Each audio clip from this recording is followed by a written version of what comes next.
O Flamengo, no planejamento, e aí é a minha visão e eu posso criticar. Sim. Eu acho que o planejamento do Flamengo foi errado. Salve, salve, meus caros e minhas caras rubro-negras. Olha, o bicho tá pegando, o pau tá comendo. E, ó, eu não vou me assustar se o homem, ó... Se o Tite não dá ali na pipa, meu irmão. Por agora, essa noite ainda se bobear. Para tudo aí, cara. Cola aqui comigo. Segura aqui na minha mão, não solta mais não. Vem comigo pra esse corte aqui, porque o Vene Casagrande tá trazendo coisa que você vai ficar do arco da velha. Você vai arrepiar até o cabelo dos meus parceiros careca, mano. Então, ó, se liga nesse vídeo, presta atenção. Mas antes, camarada, comenta por você, ou na sua cabeça, você acha que o Tite fica até o final do ano, ou ele já sai logo. Porque tem gente apostando na saída dele agora, você vai ver, então. E é pra agora, é hoje, imediatamente. Então, ó, comenta o que você acha, se o Tite sai ou não. E aí, sem mais delongas, corre aqui embaixo, se inscreve no canal, ativa o sino das notificações e mete o dedo nesse like, porque você tem em comum comigo essa paixão pelo Mengão queridão. Então, bora pro vídeo. Tamo junto, ó. O pau vai quebrar aqui. Depois você comenta comigo, você, ó, tô falando.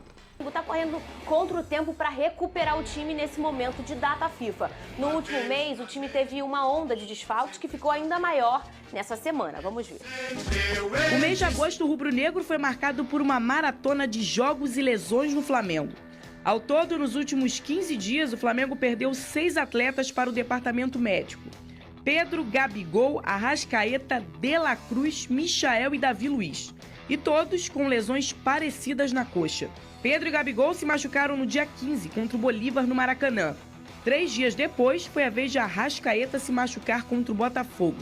Então, vieram as lesões de Michael e De La Cruz. E por último, Davi Luiz sentiu dores na coxa esquerda no jogo do Corinthians. E ainda teve Varela, que sentiu o quadril direito.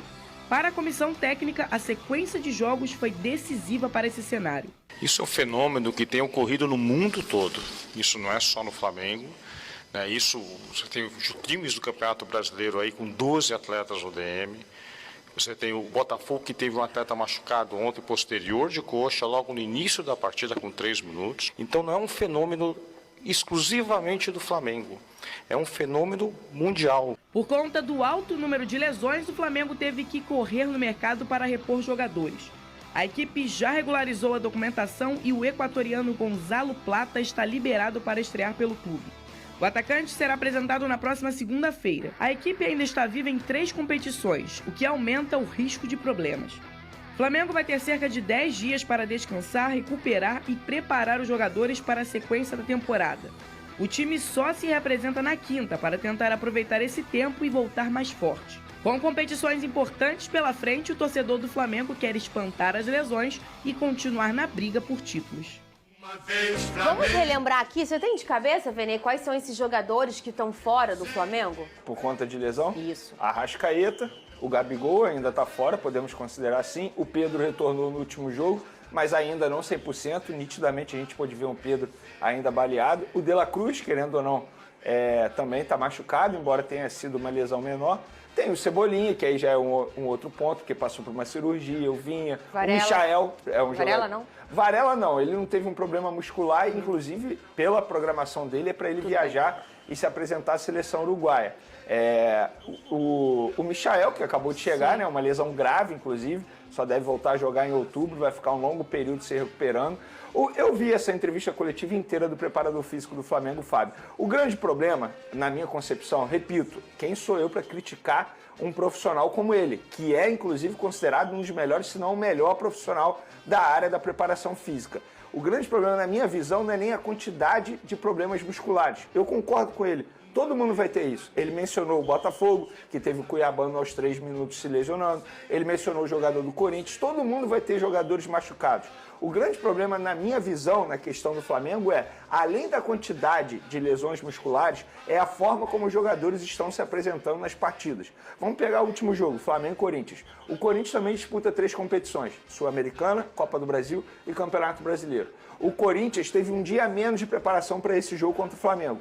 Quem estava melhor preparado fisicamente, eu tenho certeza que você assistiu ao jogo. Assisti. O Corinthians. Nitidamente, os Mas você jogadores não do achou Flamengo Mas o muito Corinthians cansados. colocou alguns jogadores também. Aí que está a questão. O Flamengo não está priorizando nenhuma competição. E o Flamengo, no começo da temporada, priorizou o Campeonato Carioca. Isso é verdade. O Flamengo, no planejamento, e aí é a minha visão, e eu posso criticar. Sim. Eu acho que o planejamento do Flamengo foi errado. E na ocasião vocês vão se recordar que eu critiquei e muito Foi sim. quando os jogadores não foram poupados do segundo jogo da final do Campeonato Carioca, quando o título já estava muito bem 3 a 0. encaminhado, para poder ter o time completo, né, nesse jogo de Campeonato Carioca, para todo mundo sair na foto, sendo que tinha jogos importantes. Poupou na Libertadores. Exatamente, poupou Libertadores. Eu acho o seguinte... Aquele primeiro jogo do Palmeiras, lembra? Ele Poupou poupou no o jogo do Pedro. Palmeiras. É isso. A minha crítica é a forma como os jogadores do Flamengo estão se apresentando nos jogos. Todo jogo o Flamengo está perdendo na parte física. Perdeu para o Botafogo. O Botafogo deu um baile na preparação física do Flamengo. A verdade é essa. Perdeu para o Fortaleza, perdeu para o Criciúma. Vários jogos o Flamengo vem se apresentando muito mal fisicamente. O meu ponto é, quem sou eu para dizer que os jogadores estão se machucando porque a preparação física do Flamengo está fazendo algo errado? Seria leviano da minha parte. O meu questionamento e a minha crítica é como os jogadores estão se apresentando, porque nitidamente eles não estão 100% da forma física e o Flamengo está perdendo na parte física para todos os adversários. Vamos debater aqui esse assunto, pensar no seguinte. Talvez, será que não é, Vene, a intensidade do estilo de jogo e não eles estão cansando mais? Que, por exemplo, o que a gente via no Vasco com o Ramon era um jogo extremamente intenso, mas muito irregular. Às vezes um jogo muito intenso e às vezes um jogo numa vibração muito abaixo, né? Isso era até um estilo do Vasco. Às vezes uma irregularidade dentro de uma partida. Fazia um primeiro tempo com uma intensidade avassaladora e um segundo tempo e vice-versa. Enfim, às vezes também, por exemplo, o Botafogo. Não sei se é uma questão de...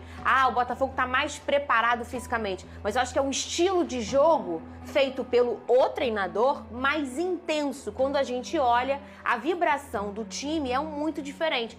Eu não vi um Flamengo, e eu não sei se vocês concordam comigo, um Flamengo cansado. Eu vi um Flamengo pouco intenso, que são duas coisas muito diferentes. Eu vi que parecia que o Flamengo estava vibrando num nível de competitividade diferente do Corinthians naquela ocasião. Eu não sei se vocês entenderam o que eu falei e se vocês concordam comigo. Eu entendi, porém não concordo. Perfeito. Eu acho que o Flamengo não é intenso por conta da parte física. Entendi. Não o inverso. Não porque entende? não é uma escolha do Tite. É isso, exatamente. Entendi. Eu acho, inclusive, que as atuações do Flamengo estão abaixo. Se a gente for parar e analisar, o Flamengo pode apresentar muito mais do que vem apresentando. Muito por conta da preparação física. Não sei se o Pedrosa concorda comigo. Cara, é muito difícil, porque eu concordo plenamente no quesito planejamento. O planejamento do Flamengo dentro do Campeonato Carioca foi o quê? Não ganhamos nada em 2023. A gente não pode correr o risco de perder esse Campeonato Carioca, porque o Campeonato Carioca é um campeonato que não te dá premiação, mas ele te dá uma panela de pressão caso você não vença. Venceu a obrigação, não venceu, vão criar uma crise. E aí você entra numa questão que existem jogadores que jogaram mais tempo no Campeonato Carioca do que no próprio Campeonato Brasileiro. O Everton Cebolinha foi um caso que a gente falou aqui. 13 jogos, eu vi ontem à noite. E aí ele tem mais jogos dentro do Campeonato Carioca do que no próprio Campeonato Brasileiro, que é muito mais importante do que o Campeonato Carioca. O Arrascaeta também. Isso é erro de planejamento. Isso é um erro de planejamento grave. O calendário do futebol brasileiro. A gente bate sempre aqui. É um calendário extremamente cruel. Mas isso também tem a ver com o seu próprio time. Você não precisa colocar 13, 14 jogos do seu jogador e depois chegar no meio da temporada e esse cara tá baleado. Em relação ao Flamengo, eu concordo também com a frase do Vene, que o Flamengo tá sem prioridade. Eu consigo ver alguns times que estão lá na parte de cima da tabela que eles priorizam as competições. O Botafogo jogou a Copa do Brasil como deveria jogar? Jogou. Foi eliminado até por um lance ali meio esdrúxulo de questão de arbitragem e tudo mais. Mas a questão é, o Botafogo sempre teve na cabeça que a principal competição é o Campeonato Brasileiro. Mas o primeiro jogo e a aqui Libertadores. teve opções que não são as titulares da Copa do Brasil. Exatamente. Também colocou jogadores poupados. O Flamengo não. O Flamengo tá nessa de... nós não vamos poupar. E quando poupa, e aí traz essa incoerência de por que poupou o Pedro dentro do Campeonato Brasileiro no confronto direto? Por que poupa jogadores, por exemplo, contra o Botafogo? Exemplo qualquer. Então, eu acho que o grande problema do Flamengo hoje teve uma má preparação lá no início do Campeonato Carioca e não focou nas competições. O papo de nós não vamos ganhar as 3, mas a gente joga as 3 da mesma forma, isso aí é a falta de prioridade. E não é prioridade. Às vezes a gente fala sobre prioridade. Prioridade é uma palavra singular. Você tem que ter uma prioridade. O resto não é prioridade. Você só tem uma prioridade, que é o principal. Não é uma palavra plural, perdão. É uma palavra no singular. E o Flamengo, pelo visto, a prioridade é o quê? Ganhar algum título. Mas aí não consegue focar em nada e acaba perdendo para os seus adversários. E tem um outro ponto muito importante que a gente precisa falar aqui para finalizar a minha linha de raciocínio. O Flamengo de 2019, ele nunca mais vai existir. Perfeito. E o Flamengo de 2019, ele tinha... Acho o seguinte, a gente pôde ver no passado recente o Dorival Júnior, ele colocando uma equipe no campeonato e outra equipe disputando outros campeonatos. No fim das contas, o Dorival ganhou Libertadores e Copa do Brasil. Eu não vejo nenhum problema se o Tite fizesse isso hoje. Qual o problema de fazer isso? Ele não coloca o Matheus Cunha para jogar a Copa? Por que ele não faz um time para jogar a Copa do Brasil? E aí, teoricamente, você não está deixando de lado uma competição. Pelo contrário, você está admitindo que você tem chance de ganhar as 3. Só que você bota um time para jogar 2 competições e outro time para jogar outra competição. Ponto, acabou. Qual o problema disso? E eu acho assim, isso é uma coisa incomum no futebol, mas que o Dorival trouxe e mostrou que é plenamente possível. É claro que na circunstância ali, o Dorival chega na metade da temporada, né? E ele já tinha um campeonato brasileiro em que ele vira e fala, olha, isso aqui não dá mais pra mim, então eu vou realmente focar nas Copas. Ele teve essa liberdade. Fazer chegando no início da temporada, olha, esse aqui eu vou fazer por aqui, esse aqui eu vou fazer por ali. A gente sabe que no Brasil o torcedor tem muita dificuldade de escutar. Olha, eu não vou brigar esse ano pela Copa do Brasil, eu vou só brigar pelo brasileiro. Imagina, ia ser um lecrequé. Mas a gente eu entende, nem acho mas que eu seja acho isso de não brigar. Por exemplo, se a gente pegasse o time reserva, se ele botasse o time reserva para... E aí, Rubro Negro, você concorda com eles? Que o Flamengo tem que poupar jogadores? Jorge Jesus não poupou não, tá? Vamos nos lembrar disso. Não que eu sou viúva de Jorge Jesus, não. Mas tô falando de um exemplo que funcionou. Vene coloca aí que o Dorival também, e isso é verdade, jogava brasileiro com um time e Copa Libertadores com outra equipe, né? O que você acha disso? Comenta aí. Eu tenho a minha opinião. Dá a sua opinião aí, fica à vontade, tamo junto. Não deixe de se inscrever no canal. Até o próximo vídeo, amanhã tem mais. Tamo junto. Fui, nação!